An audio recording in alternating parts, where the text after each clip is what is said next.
The people that are the highest up have the most money, the most fame.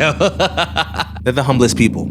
They're the humblest people. It's the niggas that are coming up, that have something to prove still, that are the dickheads. When I was calling out of work to drive to Charlamagne, when I drove to Morgan State, Maryland in a bum-ass hoopty, I was doing all that shit for free. When I first started doing music videos, doing them shits for $25. People are doing reels and going viral, getting 100,000 views from Portchester and not putting their own music in the background. People are like, I'm an artist, I'm self-conscious about my art. And like, nobody got time for that. It's 2022, bro. If there's a time to make it in the industry, to go viral, it's now. It's more now than never, ever.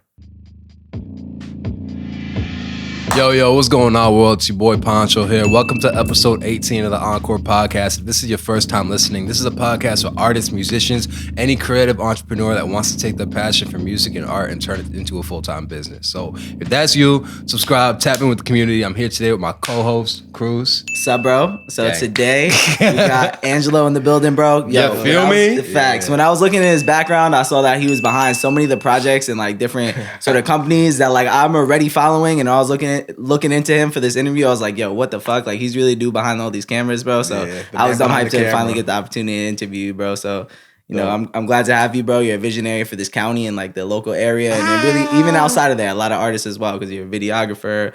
And do a lot of things for companies and artists. Yeah. So yeah, I'm glad to have you, bro. That's love, bro. Respect. Thank you. Facts. How you doing, bro? Chilling, man. I'm happy. I feel like I'm at like a frat party. We're drinking craft beers and shit. Yeah. Pon's drinking a seltzer like a Red Bull. Let's get it, man. I'm ready. Yeah, I'm just trying to hide it a little bit, so I don't got That's why I asked for a cup. Word up.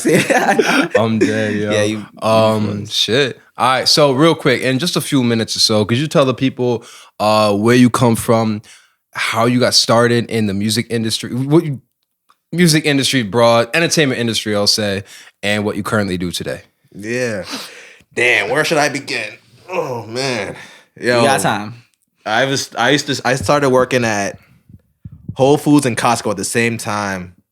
And one of my friends that I used to do TV production with in high school was in my line as I was ringing him up in Costco.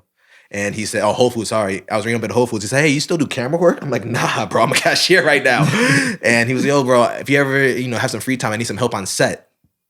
And I helped him out on set. He was talking to me about camera work. I used to do this shit in high school. Mm-hmm. And I was like, yo, this is dope. I need to get back into this shit. So for Black Friday, he sent me a link to buy a Canon camera. I bought that shit for $800. Mm-hmm. And I just started doing, the reason why I bought a camera, because I used to do stand-up comedy. Oh, word? Oh, shit. And I bought a camera. Yeah. You could cut that. If you Google YouTube Angelo Scarfone, my whole set is there. Yeah? Don't watch it. And I'm definitely going to watch that. But and I used to buy, and that's what I was filming with my camera. I used to film my sets. Mm. And I remember paying other people to film my sets. So I was like, let me just buy my own camera. And so I could film my own sets. Other comedians started, paying me to film their sets too. If I give you $20, can you film my set? Oh, yeah. Making $100 per comedy show. I was getting paid more to film the comedy show that I wasn't getting paid to get booed off the stage, Uh-huh. And, after that, I just started filming, people had clothing companies like, yo, bro, you could film a commercial for my hat for Instagram. I'm like, yeah, I started just making money off of filming shit after that. So I quit comedy. What's the timeline for that? Like where were you in your life when you started doing comedy? And then I started that in 2017. I bought my camera. So after, when did you graduate high school? Like 2010. 2010? 2010. Okay, yo, bro. Like...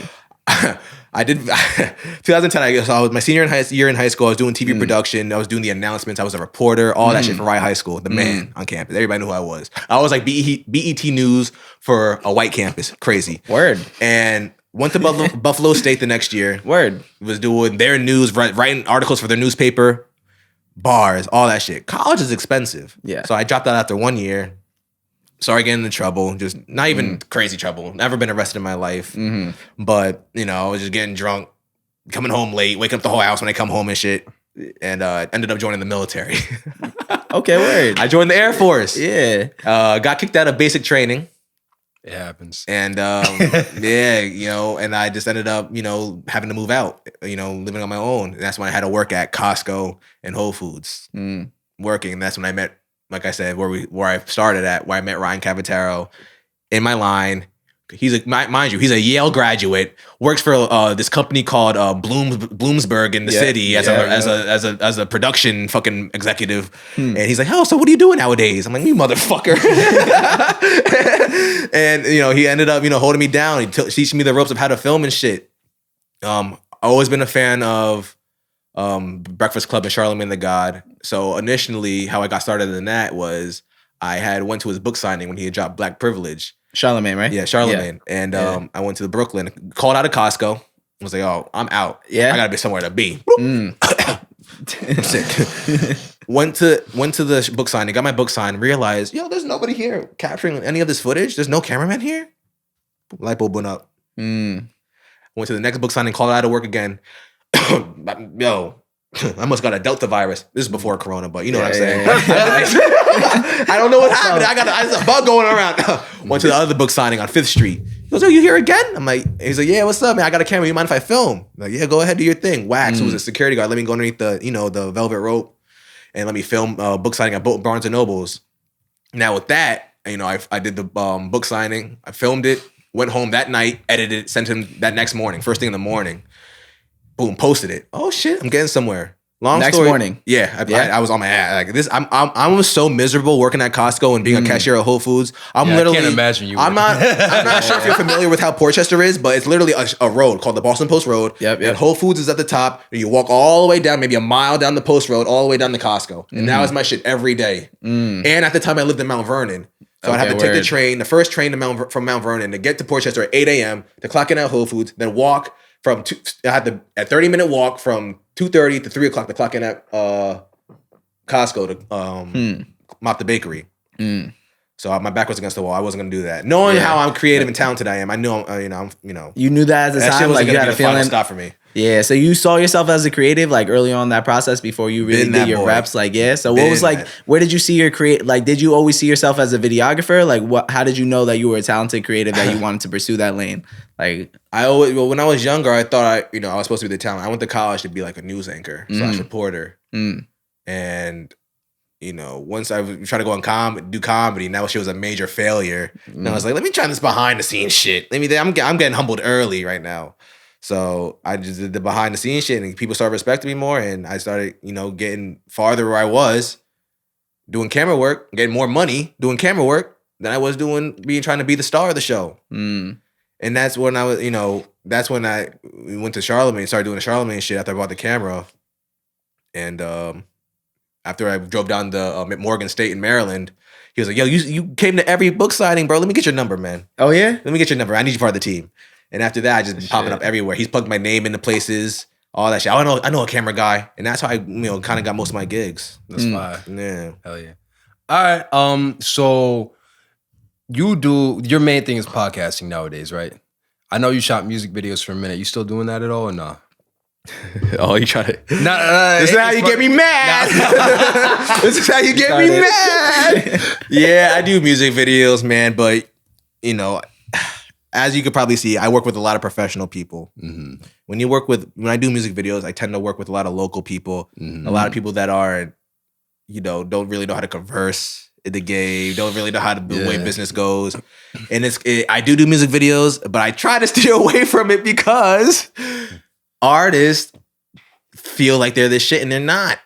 Like, all right, ask a question about music videos. Yeah, no. We're gonna start the podcast. We're gonna leave them there. So I got a couple questions related to this, but number one, right? Let's say I'm an artist. This is my first time ever getting an interview, and I don't know like how to act. I don't know shit. Like, can you just say like podcast etiquette? Like, someone comes in, how should you like act on a podcast? If you've never been on a podcast before, at least have attention. My phones are down on the floor on airplane mode. You don't want to see somebody like, oh shit, going through this shit, talking to talking to the people, their crew in the back. Yeah. If you're gonna do an interview, be engaged with the host. Yeah. Be engaged with the cameras. Be engaged with the audience. That's where it starts. And I feel like after that, you good, just be yourself. And what about like before the camera even turns on? Like, is there anything that you notice like when they walk into the room that they should really start like planting seeds in some type of way? I shot an interview one time, man. We had a shorty come in. I just know it's gonna be good. That's why. And damn, the interview never came out for a reason, I think, man. But we filmed this shit for my boy. I don't know if I should drop names, but we filmed the shorty. She just came in drunk as shit off of something, pills. And she was just a mess on camera, a mess off camera. And it was just not professional as fuck, like we thought it was gonna be. It's just try to be somewhat professional. Yeah, I know you think you're the shit, yada, yada, yada, bro. At the end of the day, it's a business and you could lose your job. You gotta take it like that. That's real. What about during a like what would make a podcast good? Like as a guest coming on, what would make someone you've been in a lot of like a moment to go viral? No, that's not even what I'm saying. Right. But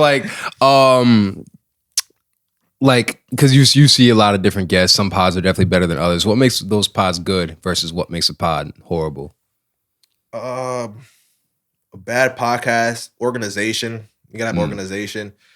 You can't just, start talking about something and then one host interrupts you with something and you go on with that story and, you get just veered off into ideas and shit and get side combos and you're not talking about a main. That.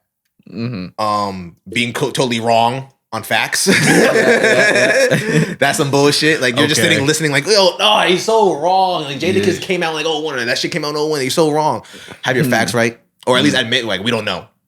I don't know exactly sure, but I think. Yeah, but don't try and be cocky. Yeah, you know everything. Yeah. Okay. And make a podcast good for the guests. I feel like it's not the guest. It's not the guest. The guest. What's the word I'm looking for? It's not the guest. It's not the guest's job. Yeah, it's not the guest's job to make your podcast lit. It's y'all job to understand the guest. Like when Kodak Black came onto the Breakfast Club with the ski mask on, they can he don't even want to do it. What they do? They put on ski masks with him, and they did the podcast. Or they did the interview. You gotta learn your talent. You gotta learn who your guest is. It's not up to them to make your shit lit. Okay. Wow. Nah, I respect that. Word. Okay. Yeah, I definitely think that's true, bro. Like, just as like the host, you really gotta find a way to steer the conversation, like build the guests. Like, yeah, definitely. So it's like, is there anything that you've seen from an artist that really like they did during the interview that sort of made it feel like, like this artist isn't serious. He's not really understand his fan base. Like anything that you've seen that stuck out to them as somebody that sort of watches them all the time. Any bad interviews, basically. Yeah, basically. Nah. Really? No, not from artists, at least. Not that one girl was talking about she was a porn star. Yeah. Oh, wow. Okay. What about like if the host isn't really acting in a way? Have you seen any sort of shitty hosts? Yeah, shitty hosts. That's something an artist could do to sort of like save themselves. Like, sometimes shitty host. Yeah. Okay. Yeah. Yes. No. I've not that I've seen personally. I mean, I've seen shit. I've seen this. I don't know if you've seen it. There's I forgot who it was. This singer, a woman singer. She was getting interviewed by somebody in Africa, and she has a song called like "I'm fucking like with lyrics in it that goes like "I'm fucking somebody right now" or some shit. Yeah. And so one of the questions from the interview was, "So are you fucking somebody right now?" And she was like, "Wait, what?" She was like, "What? It's one of the lyrics of the song. Yeah, of your song." And she was like, "Nah, that's crazy. You caught me off guard. Hold on. Like, there's a way to ask questions. Okay." You don't have to be. I mean, you guys are. You guys have. For what it's worth, some type of media training. You guys aren't just like, let's just try to do a podcast. You guys have lighting. You guys have angles. You guys aren't. You have lighting. I seen people doing podcasts sitting at the kitchen table with the windows open with the blind shit. You can't even see them. Yeah. So you guys know what you're doing. So y'all on the right track. Y'all doing the right thing. So if y'all answer their question, do what they're doing. Type shit. They getting high quality guests. Y'all doing the right thing. Facts. If you want to, for anybody that wants to answer that question, take notes. They're doing it. You guys are on the right path. It's just that damn peak skill is kind of deep. Yeah. We're getting out of it. This podcast is recorded just 3 days after I found out that my venue is illegal and I have to shut it down. Illegal. So why is it illegal? Zoning violations. Too many niggas outside. Yeah, that's really what it is. That's really what it comes down to. So we figuring out a plan B. Yo, you got a voice like one of those top 10 videos on YouTube.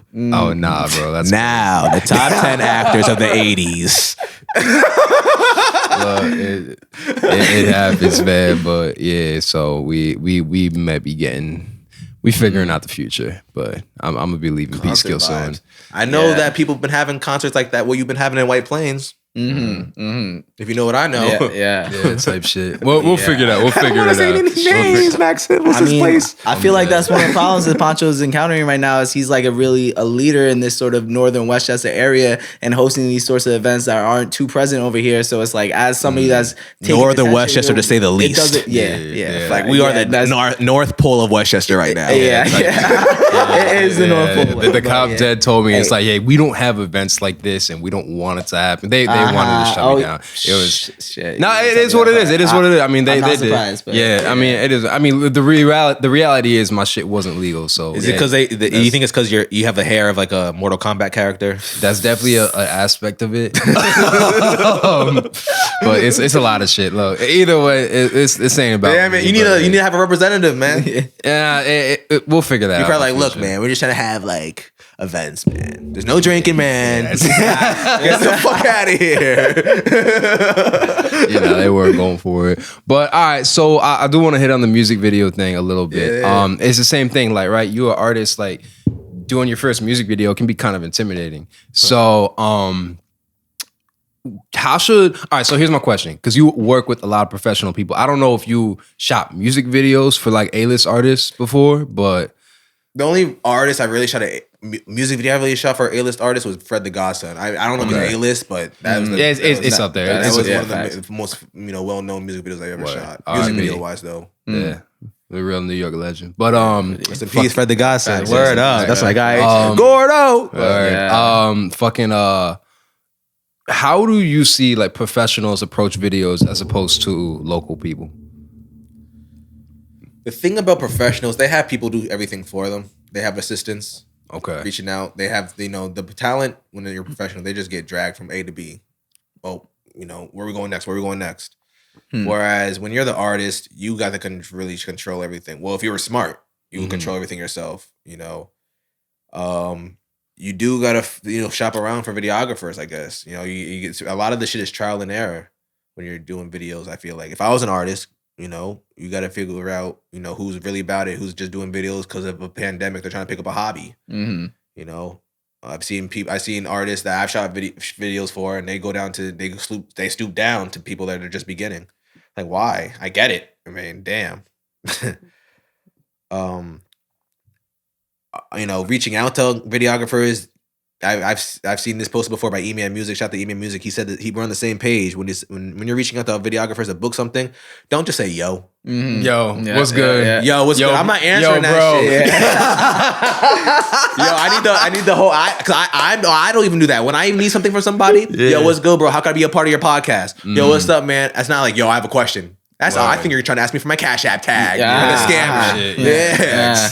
But yeah, say the full shit. I promise you'll get a response more quickly because that shit builds anxiety. Yeah. Yo, bro. Yo, yeah, facts. I'll hit you tomorrow with that bullshit. Yeah. Like, yo, bro, I'm trying to. I love your work, bro. I'm trying to shoot a music video. Just let me know how much. Oh, peace. What up, bro? Like, let's talk right away. Yeah. Okay, yeah. So that's what the major fucking lesson that works for me as a videographer, and I'm pretty sure that a whole bunch of other videographers would appreciate that. Fire. What about like during the video? During or after the fact? What makes a video dope, and what would make a video terrible? Whether it be like the artist. Yeah, I'll just let you go. Yo, man, I feel like every real videographer has like their secret ingredient. There's their special touch that makes their shit special. Shout out to my boy Max Controversy on Instagram. I know he does his special ingredient where he could black out the artist's eyes and make him look like a demon. My special ingredient, I just feel like to paint the picture. I like to be literal with whatever you're rapping about. I'm trying to paint the picture. What to express what you're talking about in the video. Okay, but more like on the artist side, like what could an artist do to make their video better? What are some things artists do that make just end up being a bad video? A bad video? Bad video. Not knowing the words. Not really knowing the words when you're doing performance shots. That happen a lot? Yeah, because the main part of the performance shot is you have to get the lips on sync. Yeah. And when you don't know the words, you're like looking left and right, like Like it's not, you can't get clean cuts. Like you're like, fuck, I gotta use 75 different angles now because you're like looking up the sky. I'm trying to rap and shit, and then like, oh, bro. So knowing the words would be dope to do. Thank you, appreciate it. Having the money. Yeah, I hate to say it, bro. That's why I don't really like to do music videos, because a lot of these artists be asking a lot more than they could afford. Okay. I try to be Zaza for the low. I try to be Runs for the low. I'm trying to give you the best quality for the best price. Because what's the point of going broke? You're not nobody famous yet. You know, you're not gonna, you know, and if you do go big with this video, I charge you for, you know, for the low. So who are you gonna come back to? You know, so I try to be Zaza for the low. With that being said, what was the question again? What is it like that an artist do that could either make their video better, or what are some things? Yeah, pay. Yeah. You got to pay. So what I do is I usually charge $350 for a video. Okay, that comes with that. That's not even that crazy. It's not. I'm Zaza for the low. Fuck with me. Yeah, get an eighth. So I charge $50 off rip just to lock in the date. Okay, give me you know, you give me $150 the day of the shoot, and give me the rest when the video's done. It's peace. A lot of people have problems with that. I had people, you know, they pay me the deposit, they pay me the day of the shoot. I send them the video. I don't like the video, bro. It's like, what don't you like about it? You know, they're like, nah, it's all good. Let me just send me the files. I'm like, bro, that's crazy. So you got to work with the artist with that. You know, you got to be if the videographers you got to be reasonable with the videographer. If the videographers are trying to be reasonable, you got to have the cognitive knowledge to understand, like, yo, we're trying to meet in the middle somehow. Always trying to meet in the middle. Don't try to be celebrity to the guy that's trying to help you out. Y'all both are chasing a dream at the end of the day. So navigating feedback, like if you send an artist something that they don't like and vice versa, like how do you think that, you know, that conversation should go? Like if they give you something that you're not really fucking with during the process, that you're like, do you put your input on that? And I don't. I work with the fucking top to the top. I don't give a fuck about you. Good luck. I said good luck. Yeah. Yo, can I get the raw files? All right. Good luck. Don't ever book me the fuck again. You just wasted mad time. Okay. Word. Good luck. And what's a healthy way for artists to sort of do that back to you? I keep it perfect. Like the way I got approached by that, it's like, hey, the person told me, artist told me, hey, you didn't really follow the storyboard of the music video of how I want it to go. Can you just send the files in? I guess that's respectful. And I wasn't disrespectful. Like, you know, I shot a video for Albania motherfucker, and he was disrespectful as fuck. Like, if you don't send me a video, me and my brother's gonna come get you. I'm not afraid of you. You live in Hartford. I'm not afraid of anybody from Connecticut. That's crazy. Yeah, but just be respectful, man. At the end of the day, we're all trying to make a living. I get it. You're trying to chase a dream. I'm trying to chase a dream. Just be respectful at all times. Word. All right, one more question on music videos. When do you think an artist should start getting videos done in their career? Like, should it be like off rip first song, or like should you have like a lot of songs out, momentum going before you get a video? More the merrier. What's the problem? If you could afford it, get it. If you could do it yourself, do it. My quote for artists is always stay on people's radar. Always stay on the radar. Like more content in general. How, is it gonna hurt you? Oh, he has another video out. Ain't nobody saying that. That's but real, most content do reels with your music in the background. People are doing reels and going viral, getting 100,000 views from Portchester and not putting their own music in the background. That's like, you could use everything, social media, to promote your shit. People are like, I'm an artist. I'm self-conscious about my art. And like, nobody got time for that. It's 2022, bro. If there's a time to, you know, make it in the industry, to go viral, it's now. Facts. You know, it's more now than never, ever. Yeah, I just say videos. You should be doing, even if you're not have a music video out, you should be doing at least vlogs. Let people stay on the people's radar. Let people be transparent. Let people try to want to be able to fuck with you. I feel like that's the key. You know, have people want to be like you, kind of shit. Like that's see you as like a leader. Yeah, like I want to be like when I was in high school. I'm trying to be like Drake. That nigga light skin just like me, half black, half white. I'm trying to be like Drake. You know, you got to be the nigga that some people want to be like. Word. I don't know if I have that effect on people, but I feel like I could one day. I'm trying to be like Angelo, bro. With all the big names, bro. I'm trying to be like that. I'm trying to rock the Black Effect hat. You know? Shit, what's the Black Effect? I haven't seen that. This is Charlamagne's. That's Charlamagne's podcast. Oh yeah, okay, word. This kind of inspired me to start my shit. So he has all of his peoples from South Carolina that started podcasts, put them on a nice, network where he promotes their shit, gets them their bread. He gets advertisements for them and shit. And that's what I'm trying to do with the Polymaf Media Network. It's the same shit. Damn, what's the Polymaf Media Network? Can you speak on that? Yeah, so basically I got one podcast that's coming out this spring called the Great Print Podcast. It's a podcast with 5 people. Shout out to Sadie, Kadish, Ricky, Amanda, what's up? We dropped in this spring. A couple kids from the Bronx. They hired me, booked me to shoot and produce their podcast. We shot a promo. I'll show you the promo after we record. Copy. And I'm just trying to get everybody their bread in the hometown. You don't have to go all the way to the city and do all your shit. We do your shit right at the crib. Fire. Yeah. So what's that look like on your end? My end? Yeah. I'm just a producer. I'm just trying to produce shit, be behind the scenes, like I said. I'm just trying to reach out to companies, get their bread, see if they want to advertise. I have a following. I could get the numbers. As long as the numbers are right in this industry. If this podcast was doing numbers, I haven't actually checked. I don't know. But if to a certain point, you could do interviews where people could promote their businesses and promote their products through your shit, but just say it like, by the way, this episode is brought to you by blah, blah, blah, blah. Boom. That's 3,000 views at least. Here, take some snacks. Take a couple dollars. Okay, word. And that's what I'm trying to do for my people of the industry that are close to me. Okay. Word. That's fine.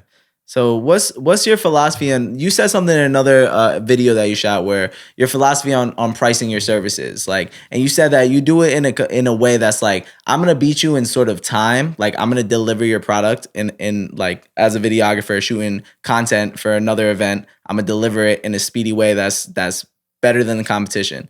And also sort of in price in a lot of ways that like you get in a lot of rooms that you wouldn't otherwise be able to get an opportunity in. Yeah. So like, what's your philosophy on like the way videographers and artists should really look at the price of the Yeah. You gotta have a good judgment. A lot of shit I've done for free. A lot of shit. Talk about it. People are unwilling to work for free. When I was quitting my job, when I was calling out of work to drive to Charlamagne, when I drove to Morgan State in Maryland in a bum ass hoopty that could have broke down, at any given moment, and my shit barely made the White Plains one time. I was just like, fuck it. My back is so against the wall. I was doing all that shit for free. Doing my podcast and shit, trying to I used to, when I first started doing music videos, doing them shits for $25. Let me just, I know I'm not the best.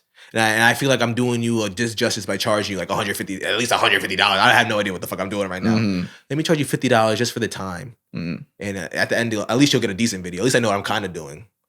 Bro, don't put up. Not everything needs to have a price tag.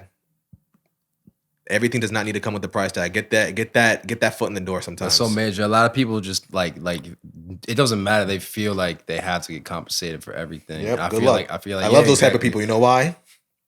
That's why I come in and take that position. Thank you. Yeah. Talk about it. Get your money. That's why I love people that charge $1,200 a music video. You're never gonna get booked again. I'm gonna get your client the next video. Thank you.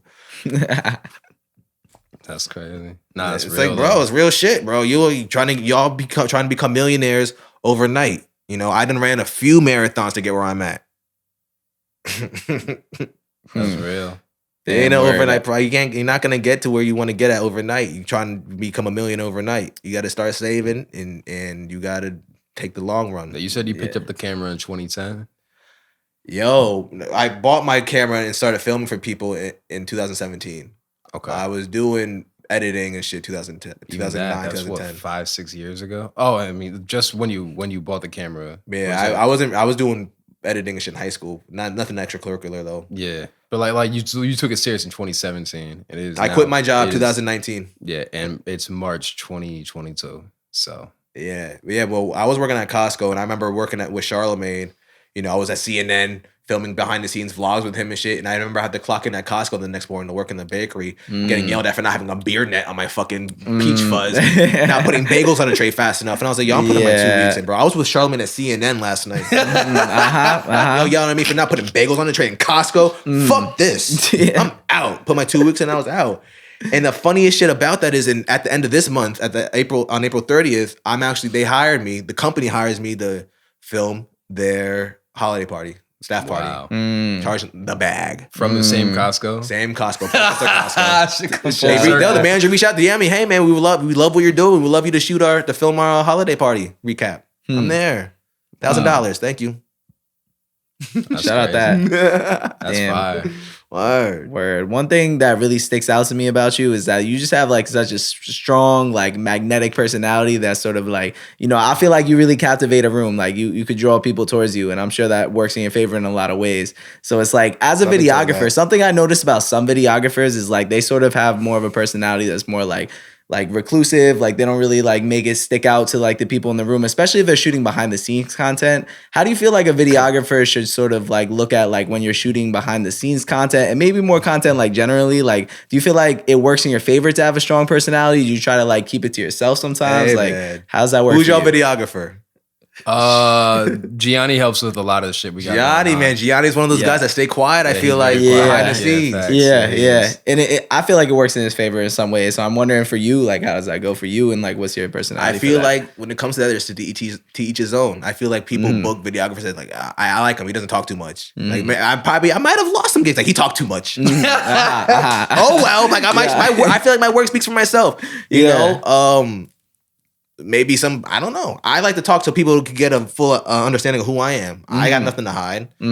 I mean, to each his own. I feel like, you know, creatives have their own little personality. Like I see a lot of shy videographers. I see a lot of videographers that are more aggressive and more strict with their like, all right, artists, we need to get on set now. Like, well, come on, we're 5 minutes late. Like, Jesus Christ, relax. Yeah. And you know, I seen videographers that are quiet. Shout out to Gianni. Like, you know, he just gets the work done. Yeah, facts. She's a fire. That's what I need at the end of the day. So is there a point where it's like you see that like people or artists like or just people in general expect you to put the camera down? Like, is there so something I noticed in a Rap Cloud interview, you shot a behind the scenes interview or behind the scenes content for Chinese Kitty where she was like sort of pressing some dude about like doing something that she didn't like. He called her a thought. Facts. And she was like in his face, like sort of like and you kept the camera on and you kept recording. Is there a moment that like artists or just like a company would be like, yo, like put the camera down at this point? Yeah, like, well, see the thing. How do you know? Like, the thing about Chinese Kitty, that shit was all staged from the jump. Oh, okay. Yeah, we all staged. The guy went up to her and was like, okay. "Hey, can I ask you a question and we can make it look like I violated?"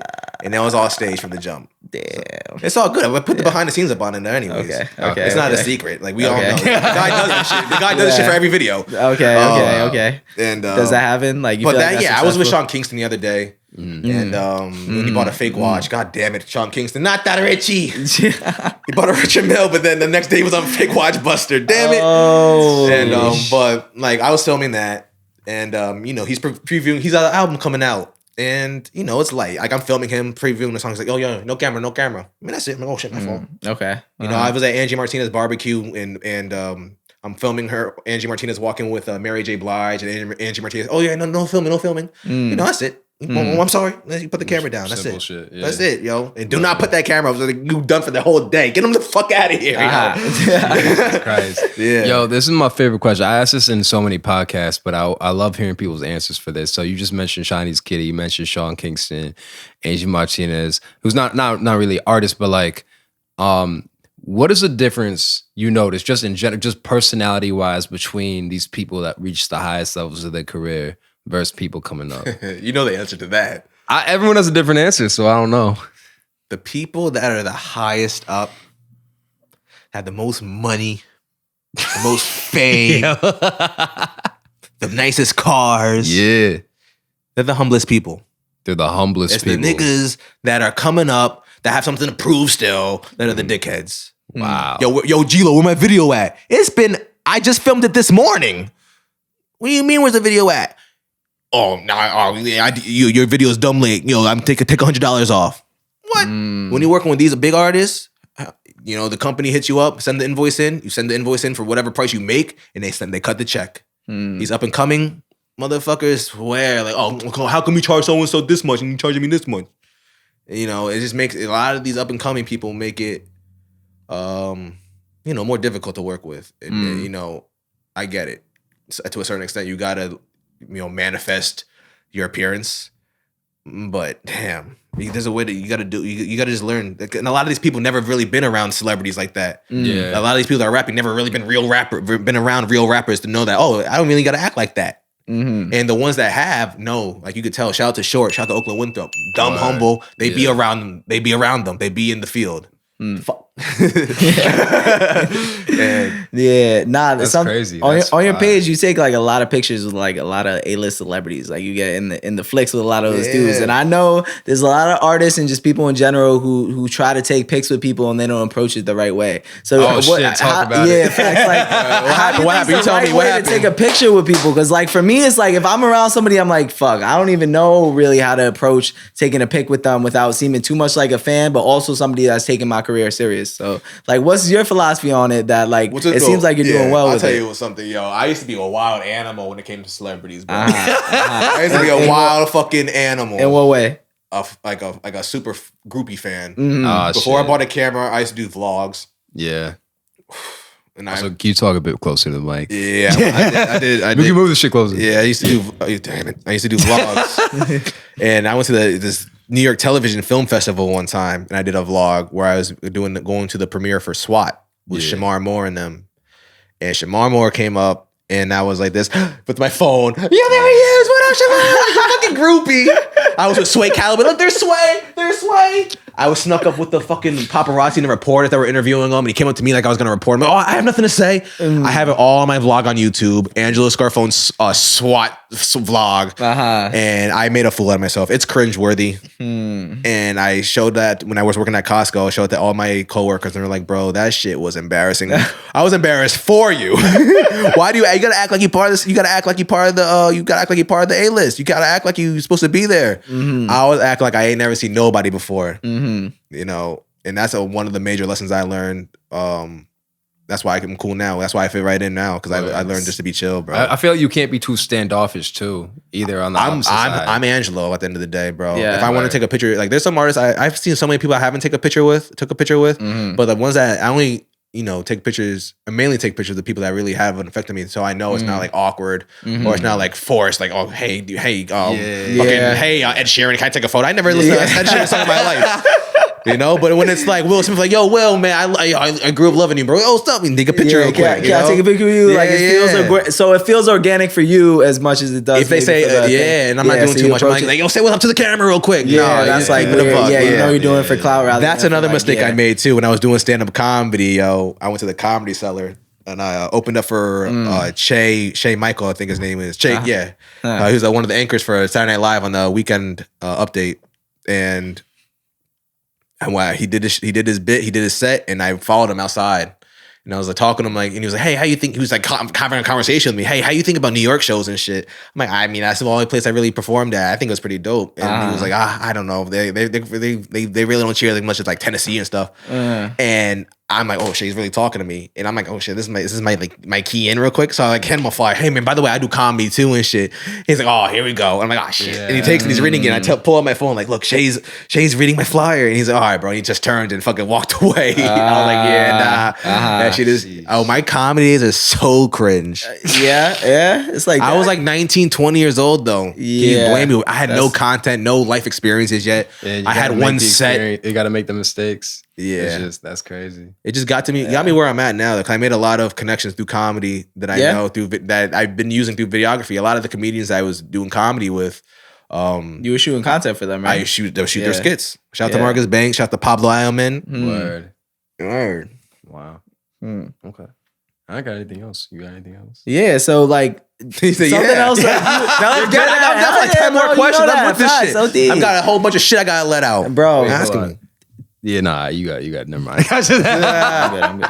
So, bro, I know that's how, like, you get yourself in the right rooms and you get yourself in the right area a lot of times. That's what's brought you a lot of success in your career. Like you said in another sort of interview that you did that you were sneaky, like you got yourself in backstage areas that like you really had no business being in at the time, but you made the best of it. So it's like, do you recommend really taking that approach, like really going out into scenes and trying to find those things where maybe not necessarily being sneaky, but like making it like, I mean, I know for me, I try to be sneaky. Like, I'm not gonna lie. Like, there's shit that I'm like, bro, you gotta push, especially as a cameraman, you can't take no. For most instances, you can't take no for an answer, especially when you're trying to make it in. A lot of it, especially working with Charlamagne, like Charlamagne doesn't really talk a lot. So when as a cameraman, you just got to know what time it is, metaphorically speaking. Like if you got to know what time it is and how to move and when to move it, or else you're gonna get left behind. You gotta know what time it is and know how not to talk too much. You could talk yourself out of some work, man, for real. You don't want to be too annoying. You got to just get the work done, man. The work speaks for itself. Let the work speak. You got to be a people person, and you'll get to where you want. You got to talk to people. If you be cool to security, what up, bro? Yo, you mind if I just get through here real quick? Oh yeah, do your thing. If you look the part, you good money.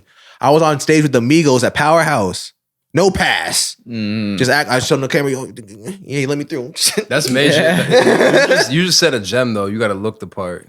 Yeah. You got to have the confidence and be like, yo, bro, you think I could just get in? Look the part. That's how I was when I was with Shamar Moore I was next to ABC, NBC with the big ass cameras. I'm just here on my phone. Like, yo, can you just give me a shout out? Yeah, just by looking at you had something look to you that made you look the part. And I was like, I gotta really make something. If I could get into these spaces, I gotta figure out how I could do something with it. And that's why I started doing content. Damn, that's crazy. I was at Barclays the other day and I took a picture with B Love, you know the artist from New York, B Love. So I took a picture with him. He was on the floor seats. So like I was like, "Yo, B Love, can I take a pic with you?"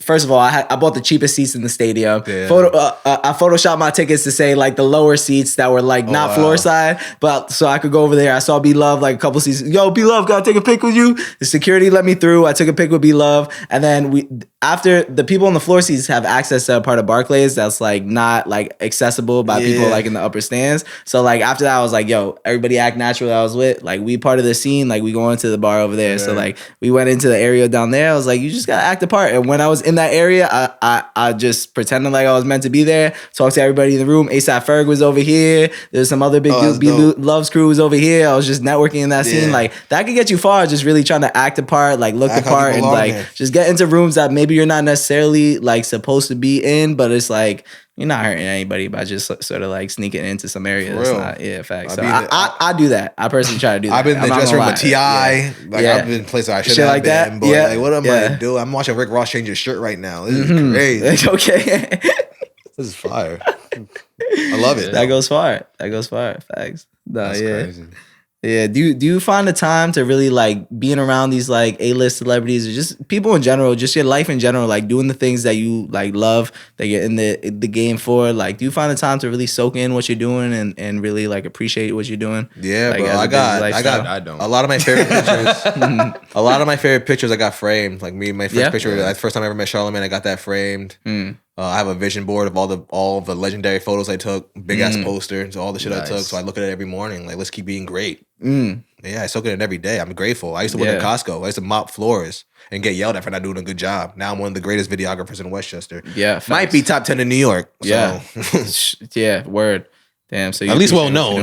Yeah, that's great. Yeah, I have a question then. Do you have to remind yourself to be grateful? Because like, bro, I'm always on go, and it's like be grateful.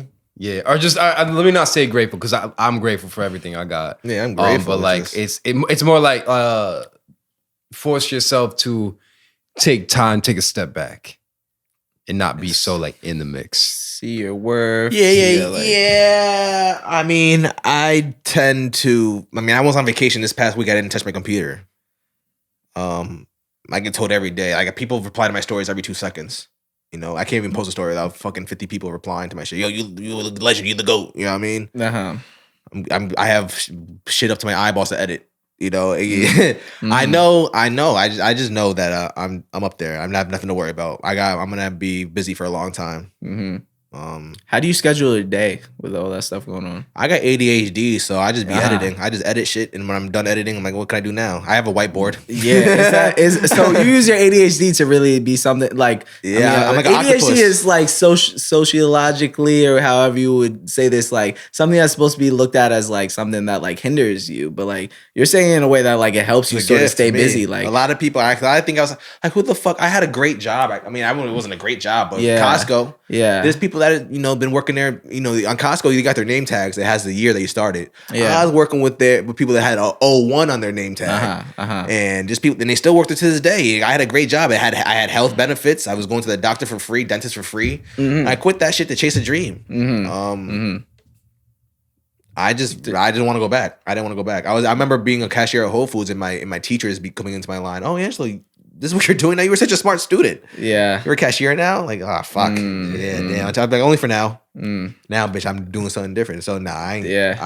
So, I still have my apron from Whole Foods. Still got my name tag from Costco. That's crazy. And I might frame my apron from Whole Foods like a jersey, like a retired jersey. Yeah. And post it. I'm never going back. That's where I started from. And Ryan Cavatero came into my line and said, bro, if you still interested in doing camera work, come on set with me, man, on Tuesday when we're gonna be in like fucking the city. He gave me a line in his movie, and I just was around. Remember seeing all this shit. So it's all possible, and that's what I did. Camera work. Word. Okay. But to end it, this is the last question. Go ahead. Yeah. No. If you got more, ask me. But I just want to say for artists, man, the biggest way for artists to break it out. What I would do if I was a rapper, man, I would just try to get to post as much as possible, stay relevant as possible, and slide music into the mix. Make a song that you could do a TikTok dance to. Just stay relevant. Don't be, I'm not due to that new shit. I'm not getting a TikTok. I need someone to control my Instagram. That's retarded. So targeting your creativity in some type stop. of way, Stop it with the excuses. Yeah. Oh, I need someone to control my social media. I need someone to book my shows. Do that shit yourself. You don't do nothing all goddamn except for smoke weed and drink Hennessy. Do the shit. Be a businessman. Now you get it. We got the gangster side. We get it. You put on some reading glasses and do the other side of the shit. Do the business side, please, and it will benefit you. So I'm trying to be just the artist. I need someone to do this. I need someone to help control this. Do the shit yourself, and that's what I did. Hey, Angelo, you don't have a manager to book your shows, to book your gigs for what? So they can take money from me? Do everything yourself. Cut out the middleman. That what got me started. I had a cameraman to film my sets, and that was the middleman. I cut him out, and my whole life changed. Cut out the fucking middleman. That's real. Fair enough, bro. Yeah. Nah. Okay. Yo, I appreciate you coming through. My brother. Me, bro. My bro. Man, we didn't even talk about the Miami trip. Damn. I don't even want to get into that. That's just the people just gonna ask me mad questions. I ain't even trying to deal with that. But yeah. Though, ask him personally. Ask him about the Miami trip. You feel me? So, real quick, could you tell the people where to find you on Instagram? Yes, my name is Angelo Scarfone on Instagram. However, my jersey number was 45 in high school. So you take the 4. It's Angelo with the 4 and then Scarfone with the 5 instead of an S. If you type in Angelo, my shit will pop up, bro. Yeah. YouTube Angelo Scarfone. YouTube my Instagram name. All my music videos, all my work will pop up. Facts. Shout out to Bully and the Beast podcast. Make sure y'all check out Brilliant Idiots. Make sure y'all buy Who's Wax gummies, Who's Wax Bud at 106 in Columbus, at Metro Bud. What else? Shit, check out motherfucking Breakfast Club if you're on High 97, you're on the wrong time. 1051 all day. What's up? Black Effect, Bully and the Beast. It's your boy Angelo, man. Thank y'all. Yes, sir. Yes, sir. Bro. Yeah, yo, that's the pod. So like I said in the intro, if you're an artist, tap in with the community. We're trying to build this community of like-minded creatives, all striving to grow and reach the highest levels of our careers. So tap in. Oh shit, artists. If you want the za for the low, aka if you want music videos, good quality shit, y'all see, yeah, man, book me, man. I got you. I'll make you look right, and a lot of big names, a lot of blue checks will see your work when I post it. I post all the work I do, so you'll see. Check me out. Yes, sir. That's what it is. Appreciate you tuning in. Until next time. Appreciate you, bro. Yes, sir. Yes, sir. Woo. Yo.